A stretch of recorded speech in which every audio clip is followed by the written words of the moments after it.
আনসারকে দিয়ে যে খেলা শুরু হইল তাতে বোঝা যায় পতিত সরকারের সেনাপতিরা এখনো সবল এবং সক্রিয়। এই আনসার কাণ্ড একটা কিন্তু ওয়েক আপ কল প্রফেসর ইউনূসের সরকারের জন্য। সরকারের সব স্তরে হাসিনার লোকজনদের না বের করে দিলে এই অনিশ্চয়তা এবং স্থবিরতা কাটবে না। আমি এটা ক্রমাগত বলে আসতেছি, সুপ্পু থেকে শুরু করে হাসিনার নিয়োগ দেওয়া ব্যক্তিদের বাইর করে না দেওয়ার ফল আমরা পাচ্ছি এবং পাইতে থাকবো। এর আগে শীর্ষ আদালতের মাধ্যমে কু করার চেষ্টা হয়েছিল, আগামীতে এই ধরনের চক্রান্ত চলতেই থাকবে। কেউ যদি মনে করে থাকেন পরাজিত ফ্যাসিস্টরা এবং তাদের প্রভু ভারত সবকিছু মেনে নিয়ে বসে থাকবে, তাইলে কিন্তু বোকার স্বর্গে বাস করিচ্ছেন। ওদের ফেলে যাওয়া জঞ্জালগুলো সমূলে সাফ করেন।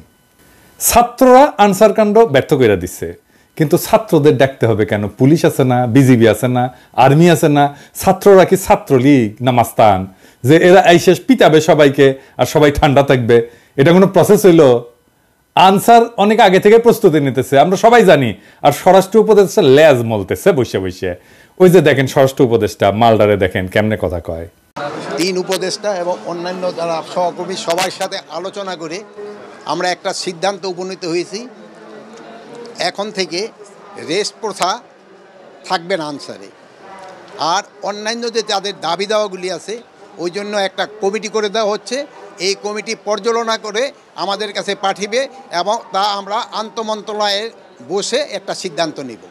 এইটি আপনাদের কাছে আপনার এই মেসেজটা সবাইকে পৌঁছায় দেন। রেস প্রথাটা একটু কি এটা একটু ব্যাখ্যা করলে ভালো হয়। রেস প্রথাটা হচ্ছে আমাদের নিয়ম নীতিমালা নিয়োগ বিধিমালা অনুযায়ী ওনারা 3 বছর চাকরি করার পরে 6 মাস যাবত ওনারা রেস্টে থাকে। এরপরে ওনারা আবার অঙ্গীভূত হয় 6 মাস পরে। এই 6 মাস ওনাদের জীবন জীবিকাটা একটু দুর্দশার মধ্যে থাকে, সেই জন্য ওনাদের মূল সমস্যাটা ওই জায়গায়। এই জন্য আমরা সবাই মিলে একটা একমত পোষণ করি যে এই প্রথাটা যেন বাতিল করা হয়। নিয়োগ বিধিমালা থেকে সেটা আমরা কিভাবে বাতিল করা হবে সেই প্রক্রিয়াটার মাধ্যমে আমরা এটাকে রেগুলার জব হিসাবে কিভাবে করা যায় সেটা আমরা দেখেছেন কথা কিতে পারে কাঁপিচ্ছে। হ্যাঁ, কাঁপিচ্ছে কেমন করে? আমি শিওর ডরাই প্যান্ট ভিজাই ফেলছে। এরা কোন আক্কেলে স্বরাষ্ট্র উপদেষ্টা বানাইছে? শোনা যায় এরা নাকি বিএনপির রিকমেন্ডেশনে করা হয়েছে। সত্য মিথ্যা জানি না। ওই নাকি কেউ গেলেই তাকে কয় যান বিএনপি করেন, এটা নাকি কয় ওই বিএনপির প্রতি কৃতজ্ঞতায়। যাই হোক, সত্য মিথ্যা তো জানি না। আবার অনেকে আমার কাছে উষ্মা প্রকাশ করেছে যে আমি কেন ওরে 111 কইছি। ওই নাকি ররে ফাটায় ফেলবে একেবারে, কারণ বিডিআর বিদ্রোহ নিয়ে ইন্ডিয়ারে ধরবে, ও ঠাইসা ধরবে। আপনাদের কি মনে হয় ইন্ডিয়ার সামনে দাঁড়ানোর হিম্মত রাখে? সব অপদার্থ উপদেষ্টা নিয়ে চলতেছে। আর এক উপদেষ্টা তৌহিদ সাহেব, উনি মায়ের বাচ্চা হবে তাই ছুটি নিয়ে নাকি আমেরিকা গেছে। এটা রক্তাক্ত বিপ্লবের পরে এই হইতেছে উপদেষ্টার অবস্থা। সাজেশন কইছে যে সমস্ত মামলা দেওয়া হইতেছে তার নাকি প্রথম পর্যায়ে পার হইতে পারবে না। তো এর দায় কার বলেন? আপনারাই বলেন। স্বরাষ্ট্র আর আইন উপদেষ্টার তো নাকি? যাই হোক, আসিফ নজরুল্লাহ এটা ব্যাখ্যা দিছে, কিন্তু এটা নিয়ে পরে আলাপ করবো। আজকে অন্য বিশাল প্রচুর আলাপ আছে, সেই জন্য আজকে এটা ধরিচ্ছি না। তো যে অভিযোগে মামলাগুলো দেওয়া হয়েছে তার বেশিরভাগ ক্ষেত্রে তো হাস্যকর। যেভাবে গ্রেপ্তার হচ্ছে অতি নাটকীয়, আর যেভাবে আদালতে তোলা হচ্ছে তার দায়িত্ব জ্ঞানহীন। আপনি যদি কোনো একজনকে অভিযুক্ত করে আদালতেই তোলেন, তারে মাইরা বিসি ফাটায় তো দিতে পারেন না, তাই না? আপনি শুরু করলেন ডিম মারা দিয়া, এটা মানা যায়। কিন্তু এখন আপনি এমন মাইর দিলেন যে বিসি ফাইটে যাবে। মাহমুদুর রহমানের উপরে কুষ্টিয়া আদালত প্রাঙ্গণে হামলা আর কালামানিকের বিসি ফাটায় দেওয়া কোনভাবে আলাদা? আসিফ নজরুল কইছে দুটো নাকি আলাদা না, দুটো একই জিনিস। অগ্রজ সাংবাদিক মাহমুদুর রহমান সাহেব, উনাকে আদালতে কি নির্মম ভাবে রক্তাক্ত করা হয়েছিল, তখন আপনারা সবাই কি প্রশ্নটা করেছিলেন? আপনাদের টিভি থেকে এই নিউজটা দেখাতে পেরেছিলেন? বিএনপির আইনজীবীরা এই কাজ করতেছেন কলে, এটা সবাই কইতেছে। নিজের বিবেককে প্রশ্ন করেন কাজটা ঠিক করতেছেন কিনা। মানিকের বিসি ফাটাইলে পাবলিকে খুশি হবে। আমার তো মনে হচ্ছে যে পাবলিক খুশি করার মিশনে নামিছেন উপদেষ্টারা। একজন গ্রেপ্তারকৃত অভিযুক্তকে যদি নিরাপত্তা দিতে না পারেন, তাহলে ক্যান্টনমেন্টের মধ্যে আদালত বসান। ক্যান্টনমেন্ট ছাড়া তো এখন আপনাদের কোনো গতি নাই। কিছু হইলে ক্যান্টনমেন্ট, কিছু হইলে আর্মি, তো যান ক্যান্টনমেন্টের মধ্যে যে আদালত বসান, ওইখানে নিরাপত্তা দিতে পারবেন। তো মানিকের উপরে হামলার জবাব কিন্তু প্রফেসর ইউনূসকেই দিতে হবে। আজ হোক কাল হোক, এক সময় দিতে হবে। বিএনপির আইনজীবীদের কেউ এই প্রশ্ন করবে না। প্রফেসর ইউনূসকে এমন একটা বিব্রতকর প্রশ্নের মুখে ঠেলে দেওয়া কার স্বার্থে, কার উপকার করবে? মনে রাখেন উনি যে আছেন এই জন্য ওয়েস্টকে আমাদের ব্যাপারে হোস্টাইল করতে পারতেছে না ইন্ডিয়া। উনারা আজাইরা বিব্রতকর পরিস্থিতিতে ফেলেন না, উনারা বিব্রতকর পরিস্থিতিতে ফেলবে ইন্ডিয়ান লেসপেন্সারেরা। আপনি যদি ইন্ডিয়ান লেসপেন্সারদের জন্য দেওয়া প্রভুপাদ উপাধি পাইতে চান সেটা অবশ্য আলাদা কথা। তো প্রফেসর ইউনূসের ডিপেন্ড করলাম, এবার ওনারা এটা ধরি না কি কন আর ধরি।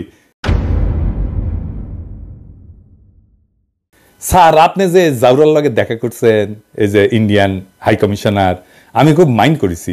আপনার কেউ নিশ্চয়ই বলে যে পিনাকি হুদাই মুখ খারাপ করে। হ্যাঁ দেখেছেন কি টাইটেল করেছে, দেখেছেন পত্রিকার নিউজে দেখেছেন। হ্যাঁ এই টাইটেল যদি সত্যি না হয় তাহলে আপনার দপ্তর থেকে প্রতিবাদ পাঠাবেন, আর যদি সত্য হয় তাহলে আপনাকে জবাব দিতে হবে কেন ইন্ডিয়ার কাছে আপনি সাহায্য চাইছেন। প্রণয় ভার্মার লগে আপনার দেখা করতে হবে কেন?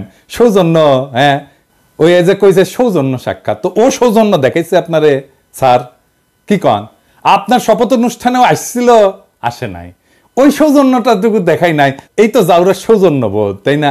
আপনি বলেন ছাত্ররা আপনার দায়িত্ব দিছে, তো ছাত্ররা কি ভারতের সাথে কুসুম কুসুম সম্পর্ক অনুমোদন করে? করে না তো। তবে এই ছাত্রদের সম্পর্কে কিছু বলা দরকার একজন অগ্রজ হিসাবে, আর এই লড়াইয়ের একজন স্টেক হোল্ডার হিসেবে। আর প্রফেসর ইউনূসকে কিছু ইনসাইড স্টোরি সম্পর্কে বলা দরকার, তাইলে ওনার বক্তব্যগুলো আশা করি আরো নিখুঁত হবে।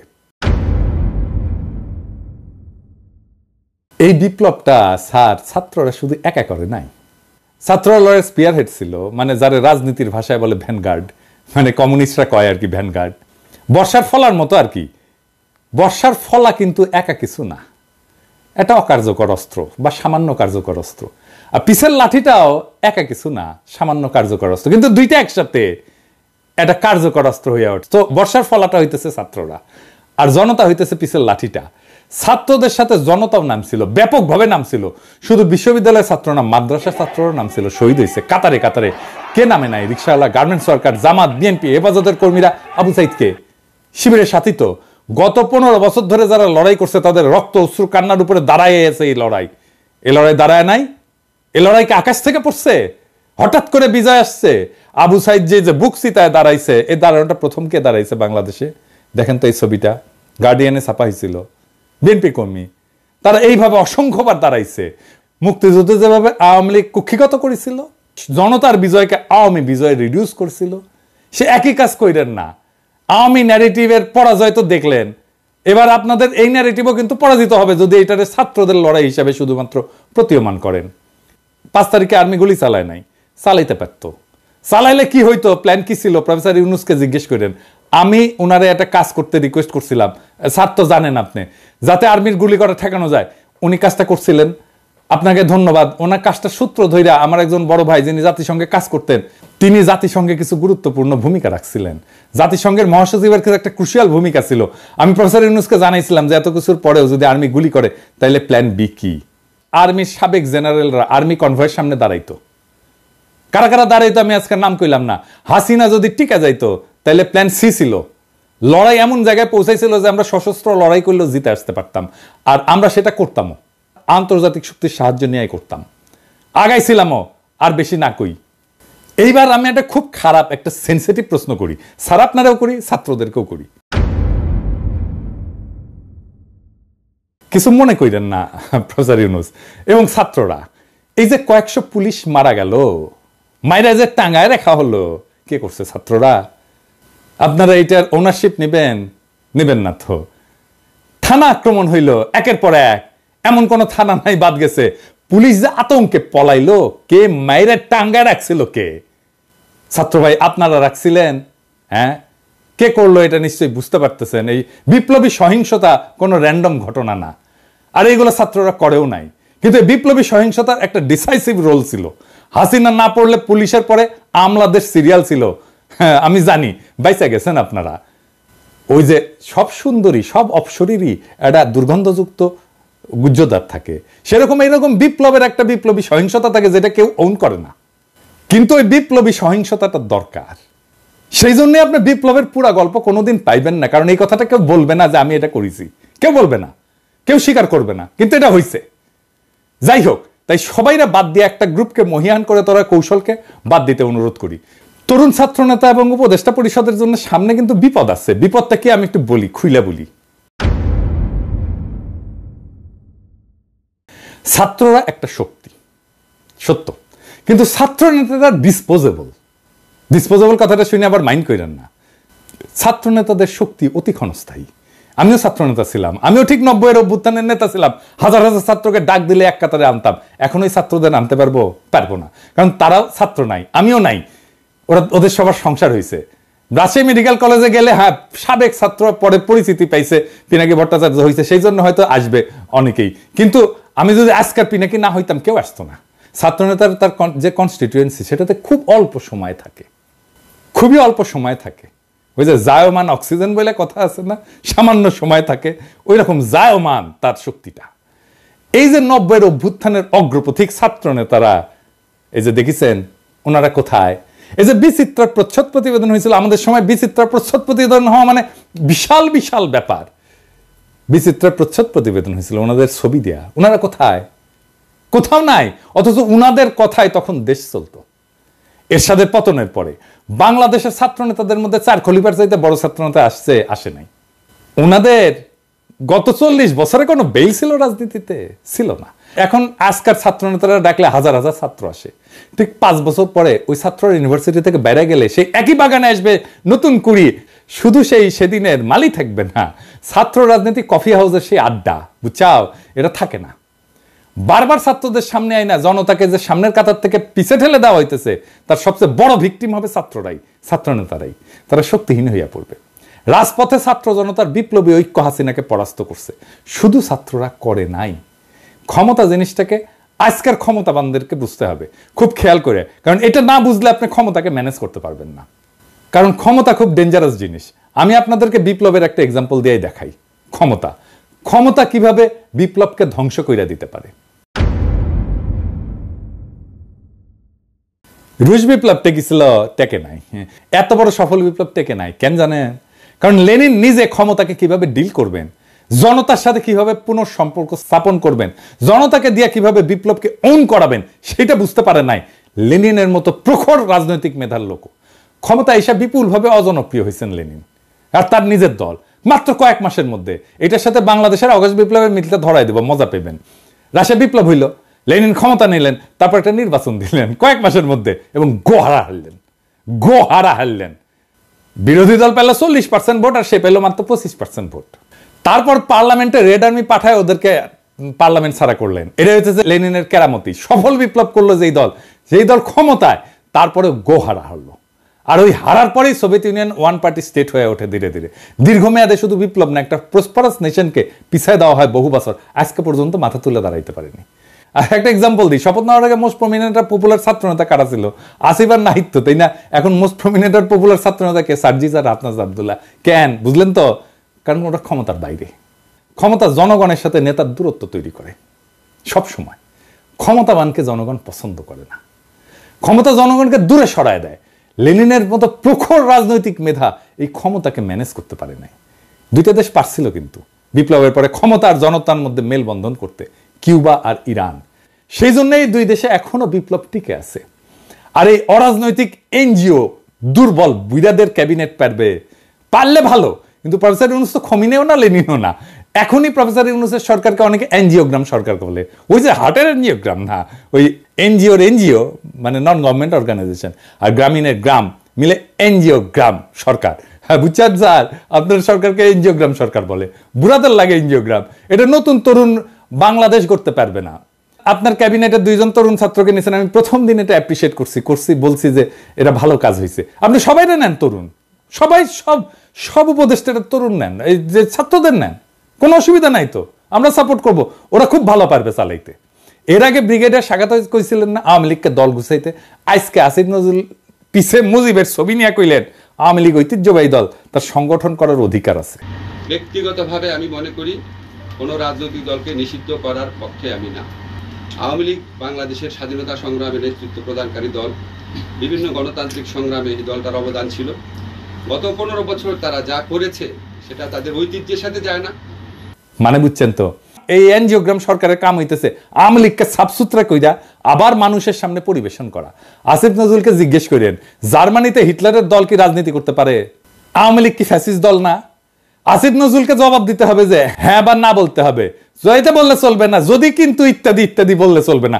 কোন অথরিটিতে আসিফ নজরুল বলে যে আওয়ামী লীগের রাজনীতি করার অধিকার আছে? শেখ মুজিবের ছবি ভাস্কর্য যেই জনতা ভেঙ্গে ফেলা বিপ্লবের বিজয় ঘোষণা করেছিল, সেই নিন্দিত স্বৈরাচার ফ্যাসিস্ট হাসিনার পলিটিক্যাল আইকন মুজিবের ছবি পিছনে লাগায় যে উপদেষ্টাগরি করতেছেন, এইটা কি জনগণের অনুমোদন নিয়ে লাগাইছেন পিছে? জনগণ তো এটা ভাঙছে, আপনি পিছে লাগায় রাখছেন কেন, টেঙে রাখছেন কেন? আর একটা বিষয় একটু আলাপ করে নিই, আমাদের মিডিয়ার কিছু রেসপন্সিবিলিটি নিয়ে। সরকার গুমের শিকার ব্যক্তিদের সন্ধানে 5 সদস্যের কমিটি করছে, এর মধ্যে সাজ্জাদ হোসেন একজন। তো মানবাধিকার কর্মী এনটিভি একটা নিউজ করেছে এটা নিয়ে, এই যে দেখেন, হ্যাঁ, ওইখানে ছবি দিছে এই মালের, সাজ্জাদ হোসেনের বলে এই ছবিটা হইতেছে সুয়েটের প্রাক্তন ছাত্রলীগের প্রাক্তন সাধারণ সম্পাদক, গত 15 বছরের স্বৈরাচারের সুবিধাভোগী। তো আপনি সাজ্জাদ হোসেনকে চিনেন না? সে একজন মানবাধিকার কর্মী, আমাদের কলিগ তো, আমাদের সহকর্মী তো, তার সাথে কাজ করেছি তো। আপনি সে একজনের জায়গায় আরেকজনের ছবি দিয়ে দিবেন আর হাউকাও লেগে যাবে বিভিন্ন জায়গায়। আমার কাছে কতজন পাঠাইছে, এই যে দেখেন এই লোক গুমের হয়েছে। আরে না রে ভাই, এই লোক তো হয় নাই। হুদাই আপনি কি সাংবাদিক নিয়ে রাখছেন এনটিভিতে এই সমস্ত আউল ফাউল? এডিটর সাহেব দেখান তো এনটিভির নিউজটা দেখান, আর ছবিটা দেখান, আর ওই দেখায় দেন যে ওটা কার সাথে মিল আছে, কার ছবি ব্যবহার করেছে দেখায় দেন। এই কাজ করিয়েন না। যাই হোক, আর এটা ইস্যু নিয়ে প্রফেসর ইউনূসের আমি নজর কামনা করছি। আসেন এটা আলাপ করি। হাজার হাজার আহত জনতা ছাত্র কাতরাইতেছেন। আপনি বলছিলেন না এদের চিকিৎসা ব্যবস্থা করবেন না, তালিকা করতে পারলেন না আহত নিহতদের। আপনার উপদেষ্টাদের তো জানাই নাই কেমনে দেশ চলে, কিভাবে দেশটা ফাংশন করে, কয় হাজার আহত, 10,000 20,000, তালিকা করতে পারেন না এতদিনে। একটা হসপিটালে তো গেছে সে, তাই না? যে কোনো হসপিটালে যে কোনো আহত রোগীর একটা আলাদা ডেটাবেস থাকে, ওটা পুলিশ কেস বলে, এটা লাল সিল দেওয়া থাকে, ইনকা করে ঠাকাস করে মেরা দেয়। তো এই পুলিশ কেসগুলোর তথ্য নিয়ে রোড ট্রাফিক অ্যাক্সিডেন্ট, সাপে কাটা আর বিষ খাওয়া, এই 3 ধরনের রোগী যদি বাদ দেন 18 জুলাই থেকে 5 আগস্টের, তাহলে আহতদের পূর্ণাঙ্গ তালিকা পেয়ে যাবেন। ওখানে ঠিকানাও থাকে, ফোন নাম্বারও থাকে। 1 সপ্তাহের কাজ, আর একটু ভ্যালিডেট করে 1 সপ্তাহ, ম্যাক্সিমাম 1 সপ্তাহের কাজ। দেশ কেমনে চলে এটা জানেই না, এইগুলারে আপনি উপদেশটা বানাইছেন। তো বানাইছেন, বানান ছাত্রদের বানাইতেন, সবগুলোই ছাত্র নিতেন, খুব ভালো কাজ করবে। আমি প্রথমে 2 জন ছাত্র বানাইছিলেন উপদেশটা, আমি কইছিলাম এটা ভালো কাজ করেছেন, আর সবগুলোরে নিতেন ছাত্র, কোনো সমস্যা ছিল না। তো যাই হোক, এই আলাপে শুধু ছাত্র না, ছাত্র জনতার এই বিপ্লবের অংশগ্রহণ নিয়ে কথা বলছি। তো আমি শহীদদের নিয়ে এপিসোডে মাঝে মাঝে শেষ করতাম। আজকে আমি যারা নিয়ে কথা বলবো সে শহীদ কিনা জানি না, কিন্তু এই আন্দোলনে সে একজন নিখোঁজ ব্যক্তি। আসেন তারে নিয়ে একটু কথা বলি। ইয়াসিন আরাফাত একজন দরিদ্র শ্রমিক, রাজধানীর ঢাকার কুড়িল এলাকায় ইঞ্জিন মেকানিক হিসেবে কাজ করতেন। একই এলাকায় ফুচকা বিক্রি করতেন বাবা আবুল কালাম। গত 18 জুলাই বিকেল ইয়াসিন আরাফাত বাবাকে ফোন দিয়ে বলে, বাবা আমি খুব বিপদে আছি। এরপর ফোনের লাইন কেটে যায়। ওই ঘটনার 1 মাস পার হলেও ছেলের সন্ধান পাননি আবুল কালাম। সন্তানের খোঁজে বিভিন্ন জায়গায় ঘুরে বেড়াচ্ছেন।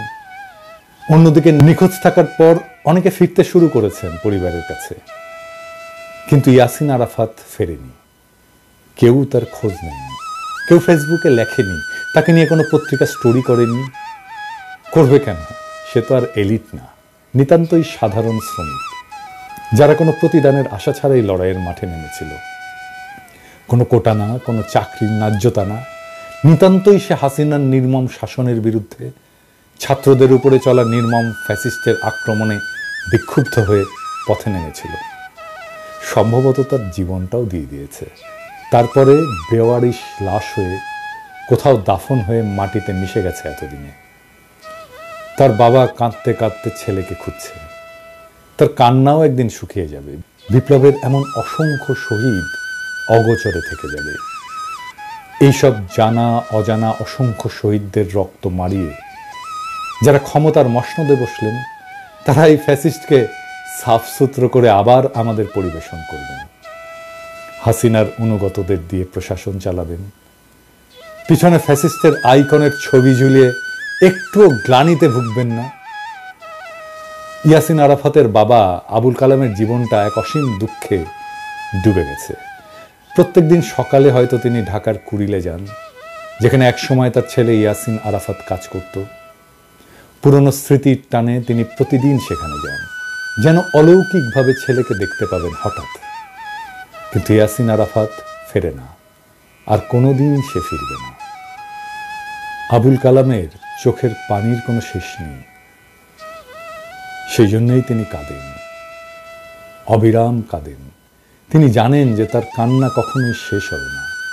প্রত্যেকটা দিন তাকে মনে করিয়ে দেয় তার ছেলে আর মেয়ে, কিন্তু তবুও তিনি আশা ছাড়েন না। ছেলের খবর পাওয়ার আশায় দিন রাত কাটান। এদিকে ক্ষমতার খেলার মঞ্চে এই সাধারণ শ্রমিকের আত্মত্যাগ কোথাও স্থান পায় না। অন্যদের মতো ইয়াসিনেরও কোনো স্বীকৃতি নেই। তার জীবনটা যেন একটা নিষ্ফল স্বপ্নের মতো।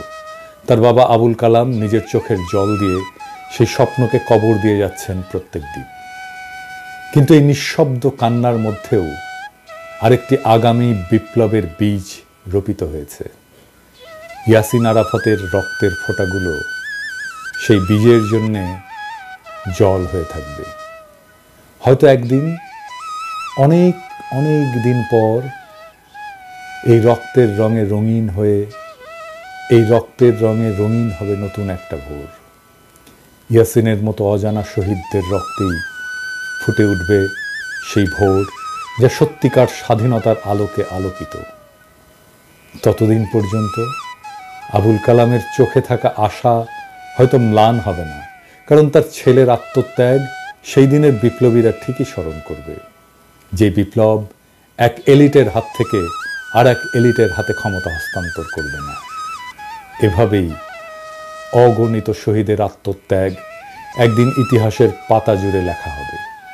আর তখনই হয়তো আবুল কালামের চোখের জল একটু থামবে এবং তিনি জানবেন যে তার ছেলে কোনো অচেনা ইতিহাসে হারিয়ে যায়নি, বরং সেই ইতিহাসের অংশ হয়ে বেঁচে আছে। ইনকিলাব জিন্দাবাদ।